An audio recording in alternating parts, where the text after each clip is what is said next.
Salut Marc. Bonjour Olivier, enchanté. Tu vas bien? de Enchanté. ta connaissance. Allez, viens.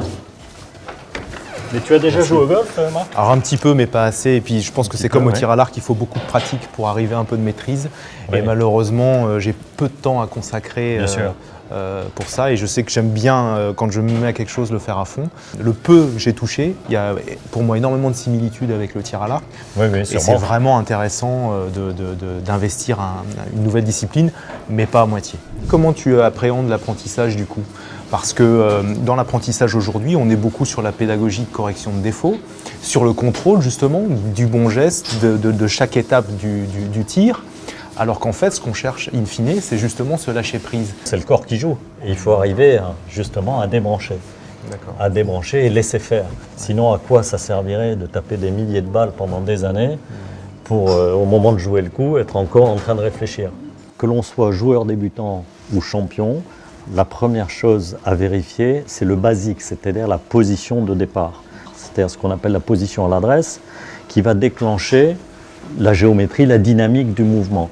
Et si cette position au départ est bien organisée, le mouvement peut se faire de manière totalement inconsciente, je dirais, en étant en plus focalisé par rapport à la perception de la cible, parce que la difficulté du golf, elle est double. C'est-à-dire qu'il y a deux cibles. La première, c'est la balle. Il ne faut pas rater le bon contact, la bonne orientation du club dans la zone d'impact. Mais ensuite, la cible finale, bien sûr, l'objectif final, c'est le drapeau. Il y a deux choses pour moi qui me parlent tout de suite dans ce que tu dis. La première, c'est que nous, le plus grand champion pour moi dans l'histoire du tir à l'arc, c'est Darrell Pace. Il a été 2 fois champion olympique en individuel, c'est le seul. Et il disait une phrase qui pour moi est capitale, c'est « il n'y a pas de flèches mal tirées, il n'y a que des flèches mal préparées ». Et la deuxième, c'est par rapport à la cible. La première fois, parce que nous, les meilleurs, ce sont les Coréens du Sud. Et j'ai eu la chance de rencontrer un des fondateurs du système en Corée. Et donc ma première question, à l'époque j'étais jeune entraîneur, je lui ai dit mais alors qu'est-ce que c'est que la visée pour toi? C'était Monsieur Lee à l'époque, enfin il s'appelle toujours Monsieur Lee. Et il me dit écoute Marc, c'est très simple, la visée n'existe pas. En tir à l'arc, c'est quand même incroyable. Parce qu'effectivement pour lui, c'est dans le regard, avec la cible, parce que nous effectivement on peut voir la cible, et c'est dans la posture. C'est la posture, c'est le corps qui vise, c'est la rampe de lancement. J'ai eu une rencontre avec François Ducasse. Il m'avait relaté une petite histoire.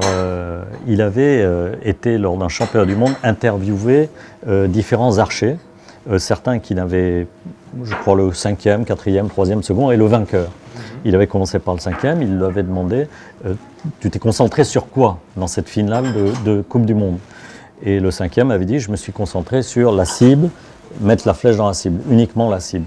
Le 4e aussi, le 3e disait la même chose, le second. Et le premier lui a dit une chose totalement différente. Il lui a dit non, moi je ne me suis pas concentré sur la cible, je me suis concentré sur la façon dont j'allais prendre, enfin dont j'allais tenir mon arc, la façon dont j'allais mettre la flèche, etc. C'est-à-dire il s'est concentré sur le geste et non pas sur la cible.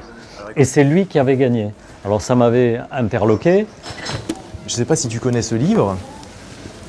Une éducation philosophique. D'André Comte-Sponville. Oui. Voilà. Et donc là, il y a un passage qui est extraordinaire et qui rejoint exactement ce que tu dis et qui s'appelle la volonté contre l'espérance. L'archer qui vise sa cible, il peut bien espérer l'atteindre, donc craindre de la manquer. C'est sa part de faiblesse ou d'impuissance. Le vent en dispose et c'est en quoi toute réussite est de hasard. Peu importe, l'excellence n'est pas d'atteindre la cible, mais de la viser bien. De cela, rien ne me sépare, ni dans le temps, ni dans l'espace. Le vent peut empêcher d'atteindre la cible là-bas, mais point ici de la viser bien. C'est fondamental, c'est-à-dire comme il faut, en tenant compte à la fois des règles et des circonstances. Tu vois, ce que je lis, c'est exactement, ça me parle beaucoup. Parce on que, pourrait mettre voilà, le golfeur, hein. Finalement, c'est pas tellement la cible à atteindre, c'est ce que je mets dedans. En fait, il y a beaucoup de parallèles entre ton sport et le mien.